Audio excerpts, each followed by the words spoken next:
unleash your inner Goldilocks, how to get it just right. Thank you so much for joining us on another episode of a insightful and exciting conversation. I cannot wait to spend another hour with you, and I am super excited to be sharing a brand new but tremendously amazing guest with you today.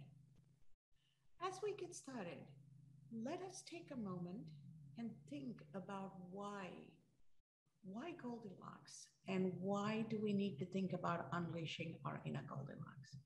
To me, Goldilocks symbolizes a young person's ability to know what they want and know how to go about getting it just right. I remember reading Goldilocks and thinking to myself, this young girl sounds like me. She knows exactly what she wants. When she's ready to eat, she makes sure her food is not too hot and not too cold. When she sits down or lays down on a surface, she is acutely aware of what's just right for her so that it's not too hard and it's not too soft. What then happens to us as that awareness of a child to then become somebody who is trying to fit into where the world wants to fit us? And when we start thinking about that, Goldilocks becomes the emblem for us to start taking our power back and taking a journey to our inner self and finding that right balance. That right balance gives us the ability to find the centeredness. And you may ask, why? Why do we need to get to a place of centeredness? Our life has to be about living our purpose and pursuing our prosperity and living a good life, right? We all want to be happy. We all want to be successful, whatever each of us define that to be. Even if our purpose, our goal is very selfish and self-centered, we still need to be able to influence people to accomplish our goals. Think about what it takes to influence people. Research shows that each of us can only influence only three levels from where we are. Every particular issue has a left and a right end on a continuum, and then everything in between as a spectrum. If I'm coming from the extreme right end of a situation or an issue, I am able to, at best, influence only three levels towards the center. On the other hand, if I come from the extreme left end, I can only influence three levels towards the center from my left end. Because when I am coming from extreme perspectives and I'm not centered, then my influencing ability will come from way of moving towards the center three levels. But what if I take a moment and understand that particular issue from all perspectives and come from that slightly left or right centeredness range, and all of a sudden I can influence three levels to my right, three levels to my left, and everybody else in that centeredness. Here we have taken a three levels of influence as a human influence potential, and we've converted it to 7 degrees of influence. Just think about the power. Think about the power that provides us so that we can influence as many people as possible in pursuit of our own purpose, of our own goals, and in the process, create an impact for ourselves. And as we already know, the more we start seeing multiple perspectives, the more empowered we become and the more empowered we make other people, and the less selfish and self-centered we remain. So Goldilocks symbolizes balance in so many nuanced ways for us to center us, to empower us, and give us the optimal degrees of influence so that we can live a successful, prosperous life, and in that process, cultivate the notion of shared prosperity. You hear me talk about purpose, and you may ask, Why should purpose matter? Why do you talk about purpose when we're talking about centeredness? Our purpose is not just a task. Our purpose is not just a job. Our purpose is at the intersection or the centeredness of what we love, what we are great at, and what the world needs. So even finding our purpose requires us to look at these three elements: what I love, what I'm great at, and what the world needs. And in that centeredness is my purpose. And what that purpose allows me to do is do something that truly stirs up the passion in me, right? My heart and soul is in what I'm doing. It also layers in what I'm great at, my skills, my capabilities. What am I going to be great at? And then what I love and what I'm great at is also something the world needs. Therefore, it drives my economic engine. I can be financially prosperous doing this. It's important for us as adults to know this, but it's equally important for us to instill this in young children, whether they are our children, whether we are doing this as teachers, whether we are doing this as uncles and aunts and community members. It is something that we need to help everybody embrace. And the best way to do it is live it. When people see and children see us as adults and us as parents live this, then they embrace it and it becomes something organic for them. Today, we are going to be talking about cultivating our inner genius. And I want to share with you 3 nuggets of wisdom as we go into the episode and I bring on our special guest for the day. These are nuggets I talk about in my international best-selling book, Ennobled for Success. And I thread it through in my resiliency playbook to help my audience take these concepts and transfer into real, practical, applicable aspects of life. First nugget is instill the ability to draw from within. Everything you need to succeed in life is already inside of you. Think about that. It's already inside of you, so boldly draw from within. How many times you think to yourself, I'm just one person, I only can do so much, I am just a drop in the ocean. How many times you have heard you say that to yourself as part of your self-talk? I am just a drop in the ocean. My favorite poet, Rumi, gives us a perspective that flips that self-talk script. He says, what if you started understanding and believing that you are the entire ocean in a drop? You are the entire ocean in a drop, meaning everything that's contained in the ocean is within you. Everything you need to succeed is already inside of you. Boldly draw from within. The second nugget is unleash your uniqueness. Stop the urge to fit into a box. And when you stop that urge, you start building agility and flexibility to become resiliently unique. Resiliency is so important so that you can evolve as the world around you changes and evolves. The third nugget is understanding success requires risk-taking. Diving into the unknown creates opportunity to experience both beauty and danger, right? There's always 2 sides to every issue. There is no success without risk.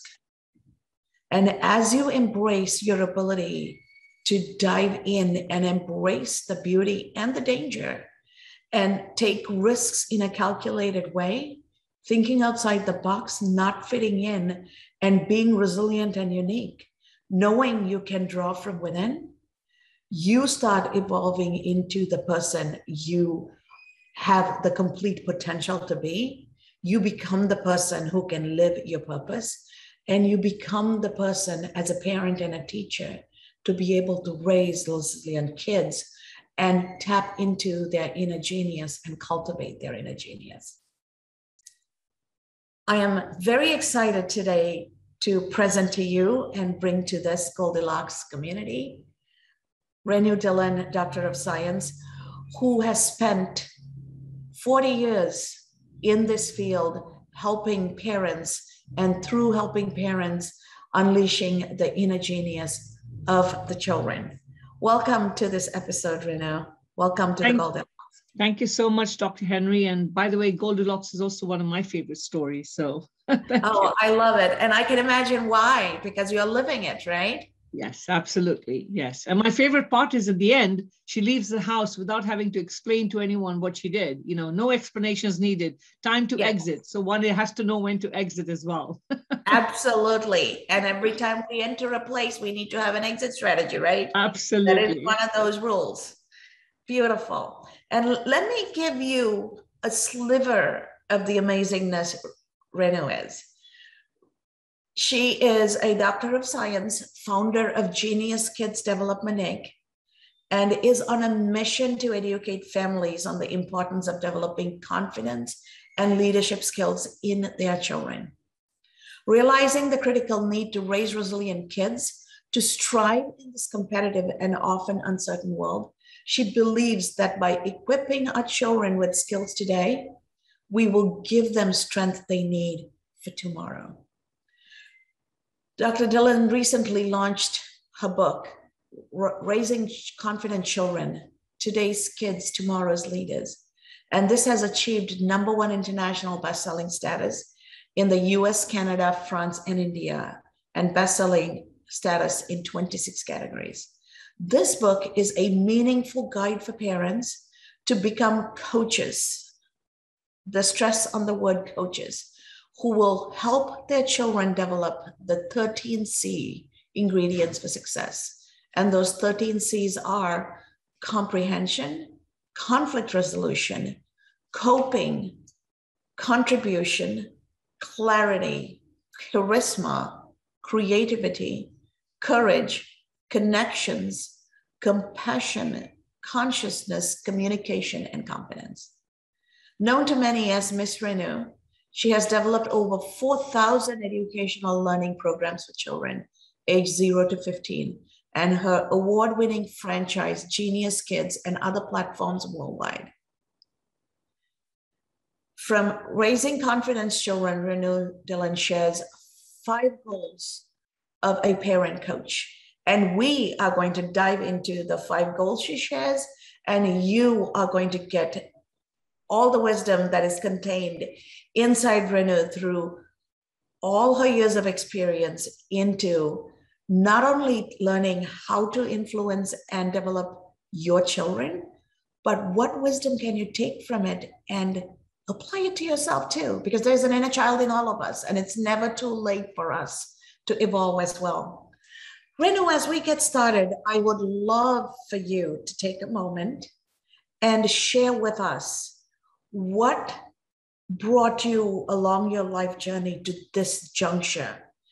Because I'm sure when you were planning to go to college and major in your field, you weren't thinking of doing these things. Something gave you the insight and your purpose to get to where you are today. Can you share that with us?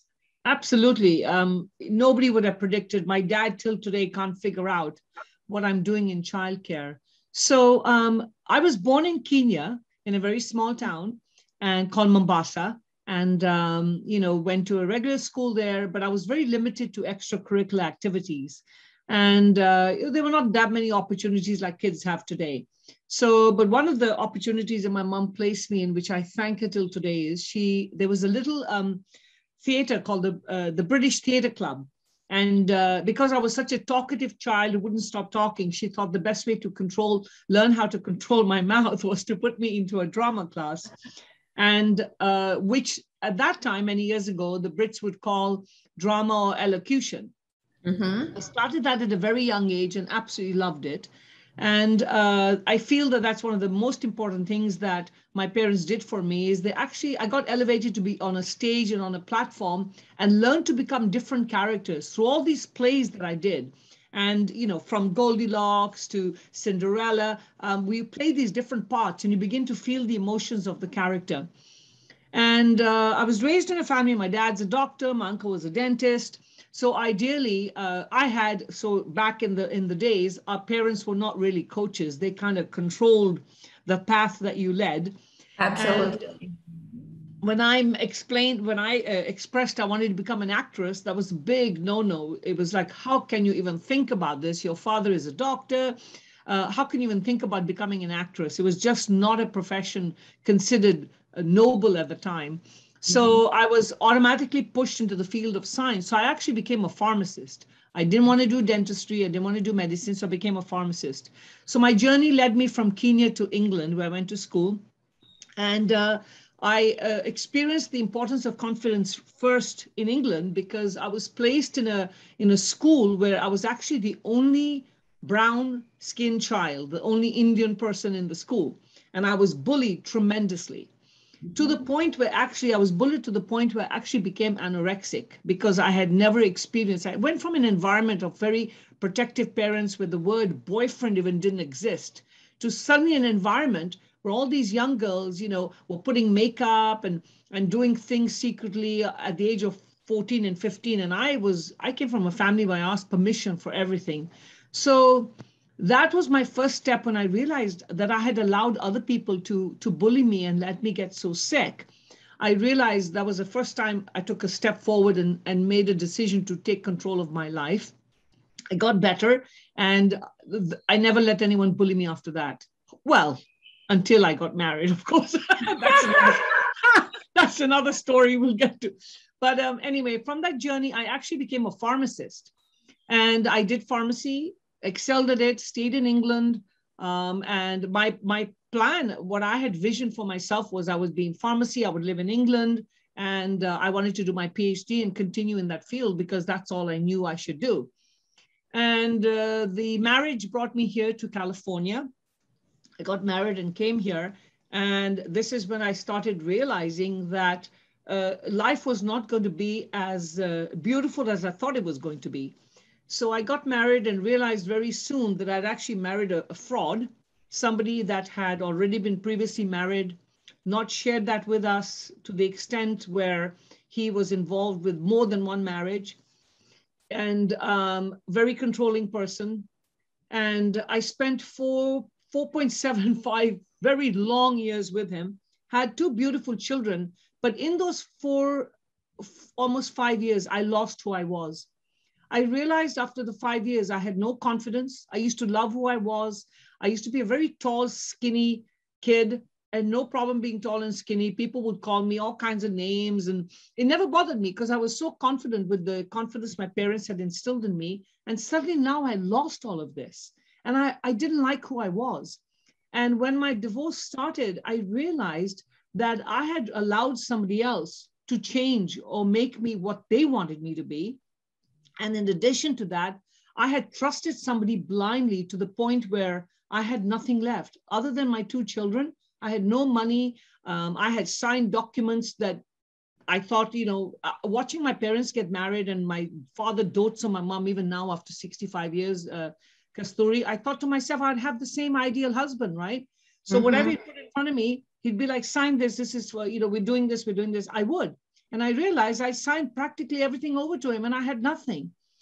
And that is when, even to go through the divorce, it took almost a year and a half to convince my parents that I want to do this because, again, the whole thing came up about how can you be divorced? What will people think? You're so young. What are you going to do with yourself? And I realized I wasn't living the journey and the path that I wanted to live. I was living life based on other people's terms.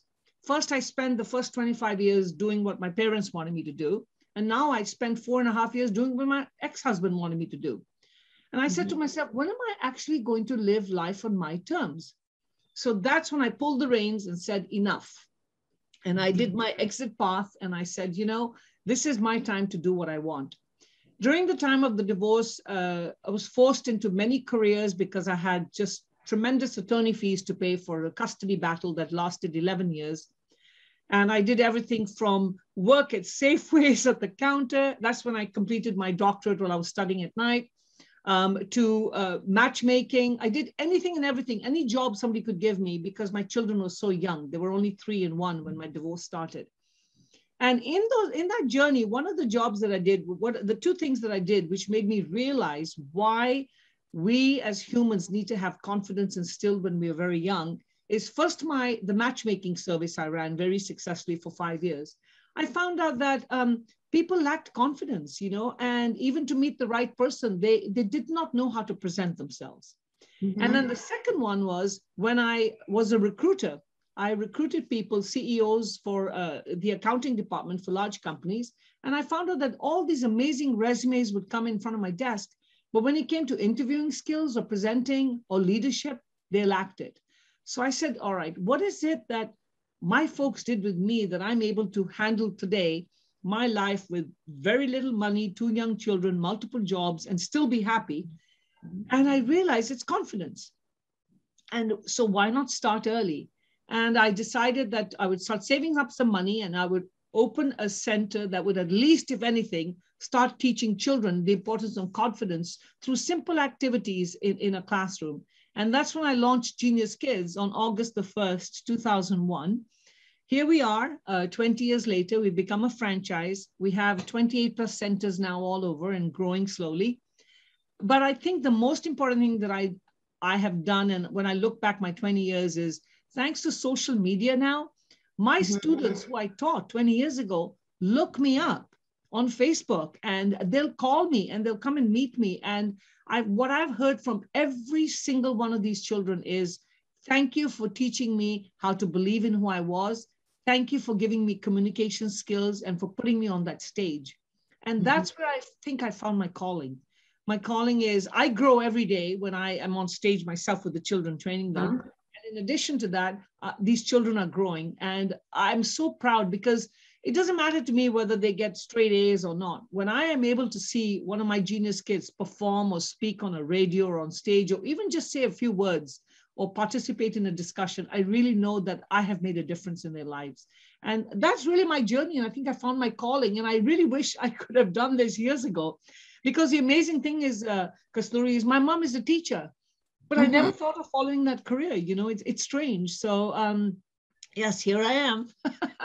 Yes, but I'm sure the way she raised you as a teacher stayed with you. Yes, it did. And subconsciously, it kind of nudged you in that direction, right? So yes, two things resonated with me. One personally, both personally, and one professionally as well. I also come from a culture where parents put you for elocution school. I'm just another talkative child, right? So they call me the chirping bird at home because I'm always tweeting around, right?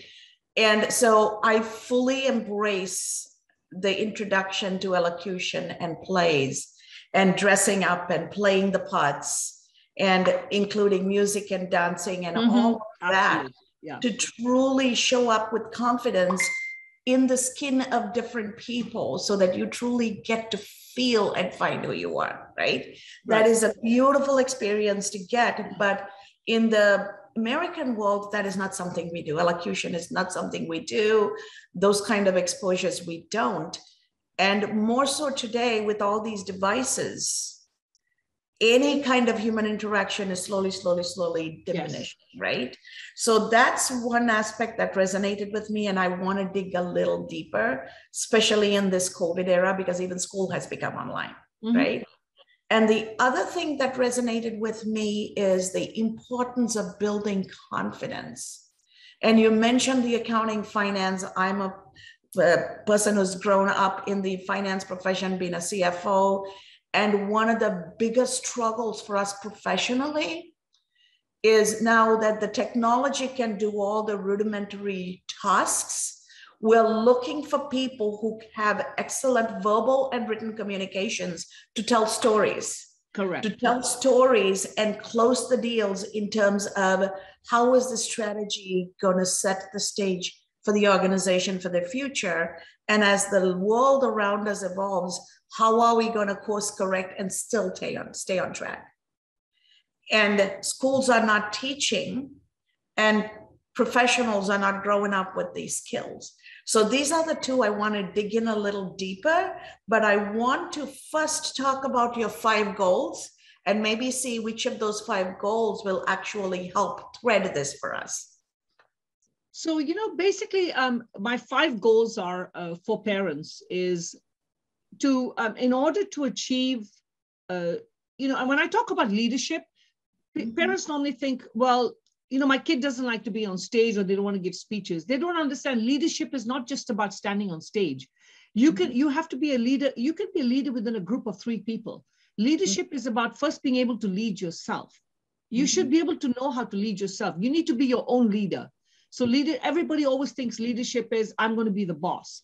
That's not what leaders are. Leaders are people that can lead themselves first and then take others along with them in that path if the others choose to go with them. And if they don't, you don't have to take them along with you. You can go on your own.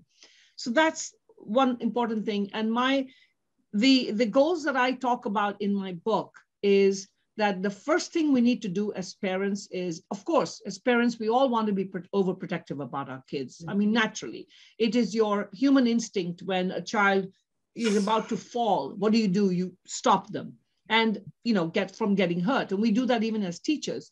But I think what happens sometimes, especially in some cultures, is we overprotect to the point that we never let them fall. And when we never let them fall, then basically what happens is when they grow up and they do fall, they have no clue what to do. It's the end of the world for them. And COVID is a prime example of that. I've seen so many people around me just devastated with loss and not knowing where to go, whether the loss is a personal loss or the loss is a financial loss, the loss of a business, just so many things. And if you look back, and these are some very successful people, but suddenly what has happened is everything has been going so beautifully for them that they just never prepared for this. Who prepared for a pandemic? Even I didn't. And so my goals with the parent is teach your child, most importantly, to have the characteristics to be a leader, which would involve the 13 C's that I talk about in my book. And the first thing you need to do is learn to be a coach, a parent coach. And by being a coach, I mean, when we send our kids for sports, we have a coach that tells them what to do, guides them, but at the end of the day, the child is responsible for the end result. If you don't kick that goal, your team's all going to look at you and say, what did you just do? You didn't follow directions. So what we need to do is be able to steer them gently, but let them fall. It's okay. And in that process of giving them these goals, what you can do is you can also, your goal is, as you become a coach, is once you learn to communicate with your child, that communication will stay with them even when they're 60 years old. Because I think one of the biggest mistakes we do is, and I hear children say this all the time, when they go to college, they can't wait to leave home. And many times if you ask them, why can't you just stay close by home? It's not, I want to be in the college of my choice. It's normally, I don't want to live at home with my parents. And why don't you want to live at home with your parents? I mean, sometimes it's one of the best things is because they control me. They're going to know everything I do. They don't let me be who I want to be. And that's one of the most common things you hear. So if you can develop a relationship with your child where you are actually coaching them, being a parent when you want to be a parent, being a coach, build that relationship where they will continue to communicate to you and come back to you when they need you. And if they don't need you, it's okay. I think it's one of the most beautiful relationships, having an open relationship with them. And I think that's important. And through that goal of being a coach, keeping that communication going, you will build relationships with them that will be everlasting. And from there, you're going to create future leaders who will be able to go on their journey of their life. And I think as parents, we have to remember our body is a vehicle. That we've created life, but that life doesn't belong to us. And I think that's the biggest mistake we do as parents. We say, this is my child, and we think that's it. Whatever they do is going to be based on what I want. And many times we try to live the dreams that we couldn't do through our children. And we end up controlling them. So I think what we need to do is remember we're simply a vehicle and they have to live life on their own terms. And those terms may not meet yours. That's okay. It's okay because that's their life. And there's going to be a point one day where you're not going to be around for them. And if you haven't given them the tools to be able to live on their own terms and live with confidence, you've actually failed. Very true. And I like how you are threading these 5 goals very neatly so that they build on top of each other, right? They're not individual goals that you pursue. They're actually progressions in a path. And these goals, if we as adults come to a realization that I didn't have these things, and Right. that's why I'm struggling, it's never too late to go and learn from these tools and set these goals and restart our path, because as human beings, we have the ability to evolve and transform any given day. Every So day. what advice do you have for older adults, or young adults who can kickstart this later in life? You're never too old or never too little to learn, right? I'm Mhm. constantly learning. And Mhm. I feel that we always need to keep an open mind. And by keeping an open mind, I read, I follow so many people that are leaders. I follow other leaders. Some people may think I'm their leader, but I don't. I look at other people for leadership too, and I constantly grow from there. And one of the things I think it's important is, which you said earlier in your presentation, is learn to be the authentic you. Why do we want to be like other people? So one of the biggest things I hear, Kasturi, in my schools, I'll hear, parents come to me and say, well, my sister's son is so good at math, and I used to be so good at math. Why isn't my child good at math? And my first question to them is, why are you comparing them to your sister's son? It doesn't matter. You have your own child. Maybe he's good at something else, but you're just so focused on math because you're good at math. You've automatically assumed your child is good at math. So I'll give you an example. I never went to drawing class. I used to love drawing and coloring, but I was also very good at science. So automatically my parents assumed she's going to be a scientist, she's going to be a doctor, that's it. So all I did was science, science, science. And everything I did in my life was competitive. If I wasn't first in it, oh my gosh, why didn't you come first? Because you're meant to be good at it. Why didn't you come first? It had to be 100%, 99%. No. You have to be 100%. Oh, that's so cultural, right? Yes. For us South Asian parents. Yeah. I mean, I'll tell you, I was 11 years old. I was used to coming first all the time. And when I was 11, my teacher announced in the class I had come second. I asked for a recount. And I could, because I was competing. Instead of being happy with what I got, I wasn't happy. And I realized when I look back, I was like, my gosh, how could you do that to yourself? Now I look at so what I did with my children, I never put grades in front of them. I did tell them, don't bring me D's and E's and F's home because I know you're more capable than that. But I wasn't interested if it was an A or a B or a C. What I wanted them to do is do your best. And, so I think I lost track of what I was saying. So I think what's very important is that we need to stop trying to create our children to be like us. So I never did drawing. And when I was developing Genius Kids, I wanted to create a jungle of Africa. I love the jungle, the Tsavo National Park, on a wall. And I thought, let me call a mural artist in. So I called a mural artist in. And when they gave me their quote, it was going to cost me almost $25,000 to just do like about 6 feet of a wall. And I said, are you kidding me?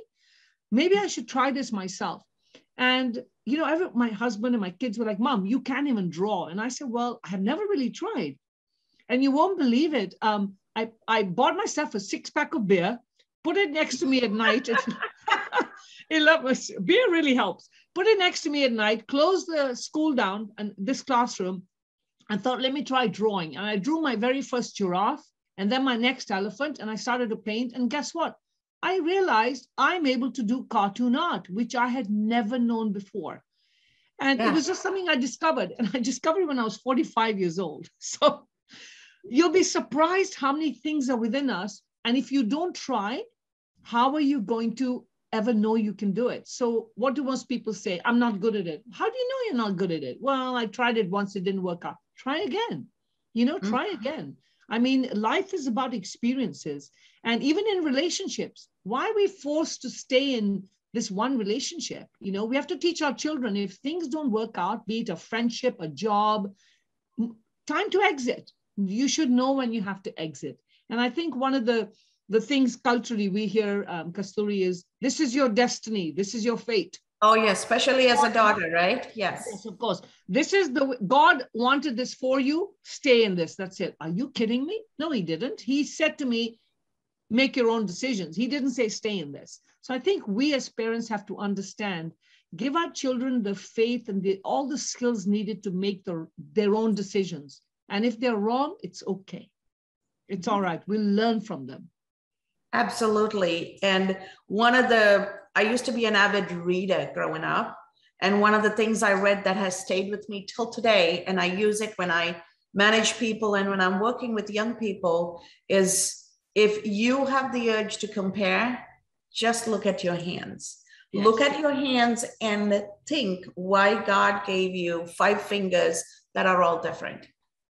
If they were all the same, we can't do some of the things we need to do. Every finger has its unique purpose. And try doing anything without any one of those 5 fingers, you can't do it properly. They're all necessary. They all need to be positioned where they are, and they all need to be structured exactly the way they are. And to me, that was a way of always remembering, look at your hand and then get perspective, because everybody is uniquely made for their life purpose. Correct. And if we can part that to young and the young at heart, I think we can accomplish so much in that one shift in perspective. Correct. What I would love to do, Renu, is actually see if our audience have any questions, have any insights, so that we can bring them into this conversation. Absolutely. Go ahead, Robin. I love what you've been sharing. It's been just amazing. I especially can relate to not drama, but my children were in musicals for many years, one musical after another, through a community event, a community association, and then through their school. And it was just great seeing them up on stage and learning all of the different skills that come from that. So I appreciated those stories. I kind of have 2 questions. One is right at the very beginning of your presentation, where you're sharing that at school you're really bullied. And I can't remember how you phrased it, but you said that something inside you there's a switch where you then stopped allowing yourself to be bullied. And I'm wondering what helped activate that switch, or kind of what brought that switch on. And then in looking at how you're helping children now, which is really fabulous. I love all your C's. That a lot of research shows that if kids think, oh, I'm just smart or I'm not smart, that in reality, the bigger determinant is, are they willing to work hard? Are they willing to persist even in the face of obstacles? And so I'm wondering, you talked a lot about confidence, and how would you connect your notions and your activities on confidence with helping children persist in the face of challenges and not just kind of fold when they hit a wall? So I'll answer your first question. Thanks for that, Robin. It's so nice to connect with you too. And so my first, it's strange. I look back and I wonder, because I was always a skinny kid. I used to love eating, and I was always a skinny kid. And then when I went to school and I got bullied, and one of the things I got bullied about is, so my mom never used to let me do my eyebrows or, shave my legs, because she said, you're only 14 years old. That's not a thing that, 14-year-olds do. And here I went to the school. I was this Indian kid, and, Indians have dark hair. And so what did I do? I secretly went and got, a razor and cut myself everywhere, because I didn't even know what I was doing. And when I got anorexic and the school called my parents and I was sent home, I had to go home, I realized to myself that I had allowed other people to make myself so sick that I was at the point where I didn't even know if I was going to live. It was that bad. And I said, what have I done to myself? Where is this person that was happy, who didn't care about her hairy legs or her hairy eyebrows before? I grew up in a community where nobody cared. And now suddenly, just because I was put with a group of, 100 girls who all cared, and something just clicked in me that it's my fault. I can't blame other people. I let them do this to me. So I made a quick, and I think probably the second thing is I realized I was going to have to not go back to school again because they said until she's better, she's not coming back. So I made a quick turnaround and decided, you know what? I think also in that journey, I realized I'd made the wrong friends. I was hanging out with the wrong group of girls in the school. And I made a quick turnaround and said, I have to make complete change. The kind of French friends I was being attracted to were clearly not the type I should hang out with. So I went for a completely opposite personality of friends, which were a little bit more quieter. And, I was going with the rowdy kids, because I was just rowdy myself. And I realized, no, this is not going to work. So I changed my style of friendships and went back and determined and said to myself, it's okay. I didn't do my eyebrows. I didn't do my legs. I said, you know what? This is it. And when I'm ready to do it, I'll do it. And I think that was the new me. I've been reborn a couple of times in my life. And that was one of my first being reborn. And then the second one was, of course, when, my ex-husband waited 2 years to marry me. He saw a picture of me and he waited 2 years to marry me. And I could not believe that the same person who waited 2 years to marry me would treat me so terribly, to the point where the first thing he also said to me to kill my confidence was he went after my physical demeanor. You're so tall, you're so skinny, you're not heavy at the chest. Women look sexy when they're buxom. You don't have that. And I started hating who I was again. And then I said, again, I've done it again. I let somebody, criticize my physical attributes, whereas I was quite happy with them before. I was perfectly okay being a size AAA cup. Who wanted to be a D cup, right?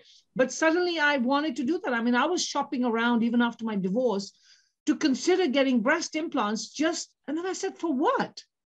And I realized, why am I allowing other people to change who I am, even physically? Forget mentally, but even physically. And that was my second reborn, saying, this is not happening again. And I think those two times have really changed it to the point now where I get criticized all the time, because, even in the business I'm in, parents, not everybody's going to be happy. And nothing phases me now, nothing. And I like that. I've kind of created this, that's okay, thanks for your opinion. I don't remember asking for it, but thank you so much. So I know. And being able to, and the important thing about confidence is being able to say that boldly to somebody and say, thanks for your opinion, but I really don't remember asking you for it. So you won't believe it. Even when I started my business, I had so many of my friends come to me and say, this is the worst thing you can do. You left such a high paying job and you're going to start your own business. Shut it down. You're going to fail. And I said, no, yeah. And I said, that's okay. Because, I left a great job for starting my own business and I didn't take any money for a year. And they kept telling me, you're only teaching 3 kids. Where's your full class? And I said, it'll happen.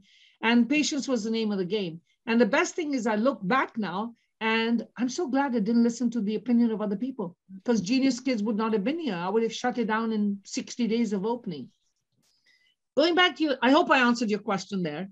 So I don't know what triggered me in the first experience. I think something just hit home with me, and then I think it was also I realized how I was going to have to overcome anorexia and the kind of food I was going to eat. I was like, no, I better get back to being normal. I'm not going to live on broccoli and vegetables. With kids, I hear this all the time. I hear kids all the time saying, I'm not smart. I'm not good at this. I don't want to try this. What I try and do in the school is always do a different angle, try a different angle at it. And I always tell them, I give them my example. I say, you can't be great at everything, but why don't we try things and do your best? And we did, for example, a project yesterday at school, and I had, we were short staffed, so I had 2-year-olds and 5-year-olds in an art class. Now, how do you get them to create an art project when they're different levels? So my instructions and how I helped, and each of them got the same end result. My instructions were different. And I always tell kids, try it. And then I tell parents that even if they put the shapes upside down, whatever, applaud them for it. Before you correct them, say, that is so amazing. And you created a beautiful house where there is no roof, and maybe call it a rooftop house and say, that's great. Why does it have to be like somebody else's work? So one of the things I really stress to kids is, I want to see what your own brain is creating. I don't want you to look at anyone else's, and put that up and admire it, applaud it, and encourage it, because life is going to be, when we get into the real world, we're going to be criticized every day. So for me, that age of 0 to 5 is the most important age where you can teach them to be who they want to be and discover what they're good at. And then after that, what are we going to do? Even if, as I said, even if you don't ask for opinions, they're going to be given to you anyway. But at least 0 to 5, you don't need to have those relatives around come to them and say, why doesn't she look like you? I mean, I get that all the time. I have 2 daughters that don't look anything alike. And I used to get parents always ask me, friends ask me, why don't they look like each other? Why do they have to look like each other? You know, they would say, how come she looks like this and she looks like this? And be like, don't say that to my kids. They each look like their own, you know? And I think that's very important as teachers and as parents. We need to allow children to do what they want to do at that age and discover their own passions. And if they're good at math, great. If not, help them along. Math is not going to be the rest of the thing you do in the rest of your life. You know, there's so many other things. And now with technology and the world and the choice of careers, it's, you know, there's so many opportunities. So let's not be so focused and stereotyped into medicine, engineering. There's just so many things out there. Yeah, beautiful. Those are great answers. Thank you so much. And thank you for all the work you're doing to help these children. It's really wonderful. Thank you. Thank you for that amazingly insightful question, Robin. And I love how you, through storytelling, brought the answers together in you. Couple of things that kind of sat well with me and made me think is, one, that you flipped your own switch, but there was something inside of you took personal responsibility. That has something to do with the way you were raised. Yes, it was. Because we come from a culture where we do not get to say it's somebody else's fault. Because the first thing our parents will tell us is, what were you doing? Because my parents had a rule. We had 2 boys, 2 girls. If the boys got into trouble, all 4 of us got punished. My father's rule was, boys are going to be boys, but you are girls. Why didn't you stop them? So you're punished for doing it, and the girls are punished for not stopping the boys, because doing nothing is a choice, right? Yes. So culturally, that's how we are raised, but the West doesn't do that. West, the parents go to the school and fight with the teacher to say that it is not my child's fault. So culturally, we have this polar opposites. And then when they go to work, when they're living life as adults, they don't know how to take personal responsibility. How can we, even after the fact, show folks or guide folks into owning their choices? Because choices, doing nothing is a choice. And everything we do ultimately rests in our own choices. So, you know, going back to what you said, you're right, culturally, I think it's just, you know, having lived in England and in Kenya, even when I would come home and tell my mom, you know, my teacher was unfair to me, my mom would always come back and say, well, tell me what you did first. My mom never used to run to school and scold the teacher. But you're absolutely right. Here, I've witnessed it so many times. Parents will come in and say, my child didn't do that. You must have done something to it. You know, like example, your child bites somebody. Oh, no, he doesn't bite at home. The other child must have triggered the bite. And I always take both children. When I send messages to parents, I'll say, your child bit the other one, but this is exactly what happened, you know, because there's a reason why we do things. Either it's lack of communication, or it's, you were triggered. And that's how your response is. Some people will shy away. Some people will respond physically. But yes, here I think parents need to step back, and instead of to teach your child responsibility, when your child comes home, especially when they're old and they come home and tell you something, I think what you need to do is first ask them, help them coming up with conflict resolution. That's what I call conflict resolution. Talk to them about the different options. All right, you know, you've been bullied at school. Tell me what happened. What's going on? Who's around you? Discuss it with them, and then put options in front of them. Instead of you running to take control of it, ask them, have you tried going and talking to your teacher? Have you tried going to talk to your friends? The last option should be you stepping in. And that should be really when it's critical. And I think what we do is we tend to step in even for the tiniest little thing, you know. And we need to stop doing that, because if we keep holding their hand for every little thing, they're never going to be able to learn to face that large obstacle. So give the options, put the options in front of them and let them go back and try those options, you know? So even when a child comes back and says, I don't want to do karate anymore, I hate it. Why?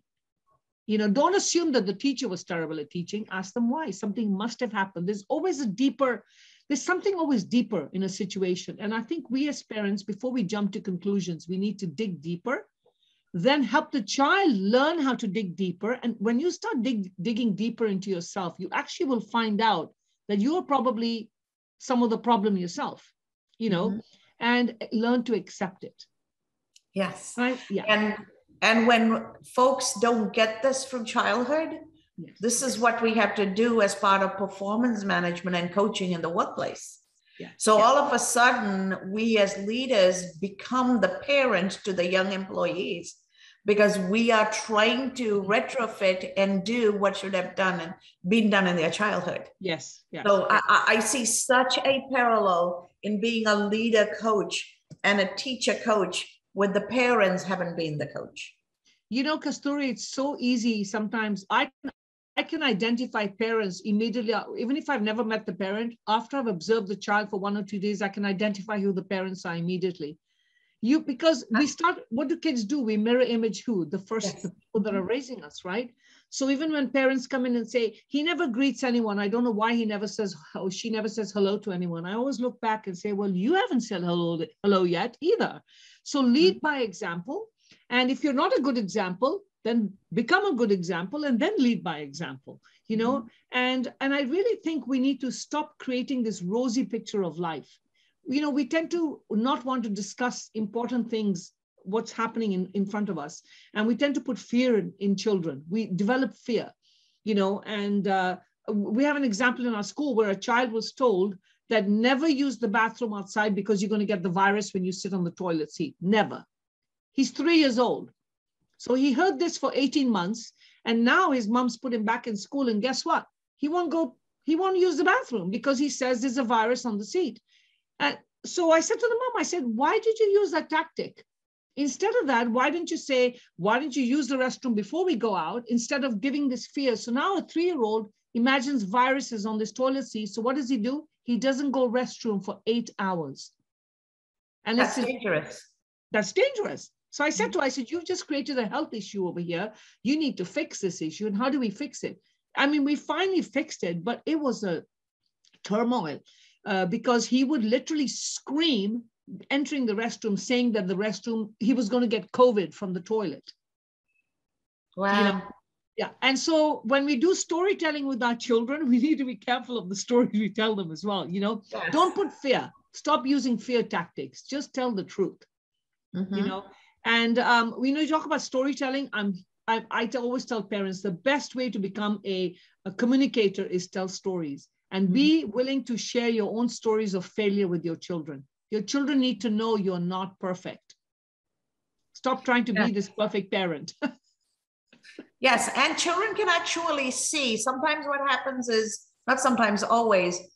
Children in the first 5-6 years completely adore and believe and trust the parents. And then pre-teenage, teenagers, they realize they're not as perfect as they made us believe. And then the resentment builds in and then they can't wait to get out. Yep. And so parents are unconsciously creating this cycle that widens the separation. It boils down to the art of communication. Absolutely. Absolutely. And this has been a truly exciting conversation, Renu. And I know I have enjoyed talking to you. It's amazing how I met you through an author's journey. Yes, you read my book.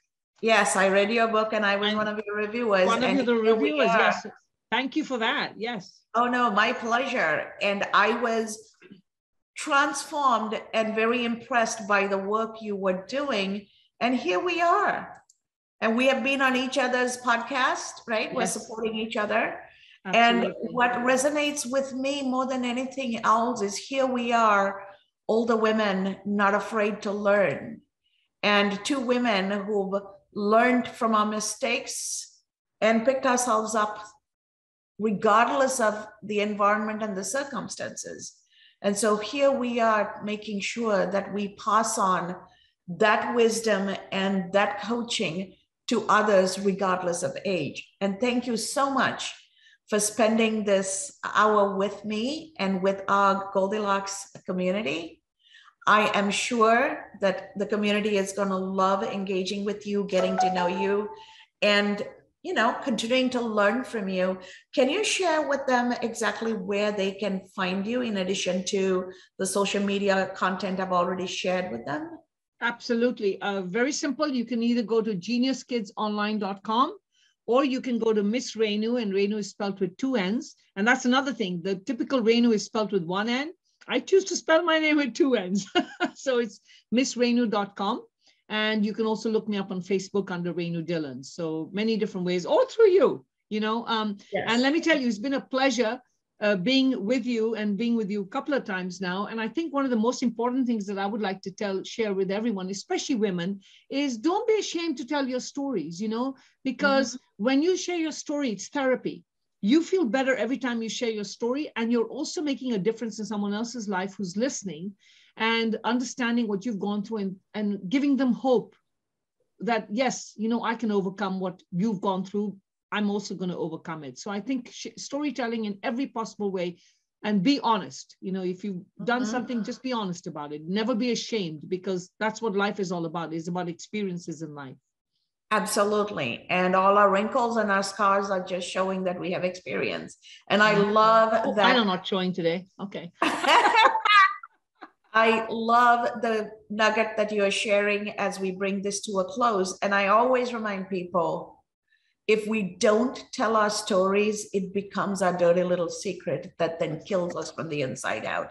So don't give the story or something that happened to you the power to keep you oppressed and suppressed. Correct. I am 100% with you, Renu. So all of you, as you engage with us directly, as you catch this episode asynchronously at your convenience, remember, every human interaction is your opportunity for transformation. Share your story, hold your head high, and what happens to you doesn't define you. Your choices and how you overcome what happens to you is what defines you. And if you tell stories in a meaningful way and you're authentic, the communities will rally around you, because we have all gone through our own share of horrors and sadness and troubled situations, right? So go out there and transform through your communications and your relationships. And remember, the life you're transforming is always around.